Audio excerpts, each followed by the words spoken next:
Hi మామ. ఈరోజు మనం RCB SRH match data use చేసి ఎస్క్యూఎల్లో టేబుల్ ఎలా క్రియేట్ చేయాలి, రోస్ ఎలా ఇన్సర్ట్ చేయాలి చూద్దాం. ఫస్ట్ టేబుల్ అంటే ఏంటి? టేబుల్ అంటే for example RCB team table ఉంది. మనకేమంటారు బేసిక్గా ప్లేయర్ నేమ్, స్కోర్, ఇంతేగా.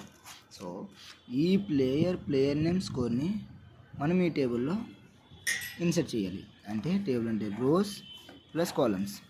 ఈ రోస్ ప్లస్ కాలమ్స్లో మనం డేటాని స్టోర్ చేస్తాం. ఈ స్టోర్ చేసిన డేటాని మనం ఎలా రీడ్ చేయాలి, ఎలా అప్డేట్ చేయాలి మొత్తం అంతా చూద్దాం. మ్యాచ్ అయినాక ఆర్సీబీ ఆర్ ఎస్ఆర్హెచ్ డేటా ఏదో ఒకటి తీసుకొని మనమైతే ప్రాక్టికల్గా ట్రై చేద్దాం, సరేనా? ఐపీఎల్లో మీ ఫేవరెట్ టీం ఏంటి? ఆర్సీబీయా లేక ఎస్ఆర్హెచా? కామెంట్లో చెప్పండి.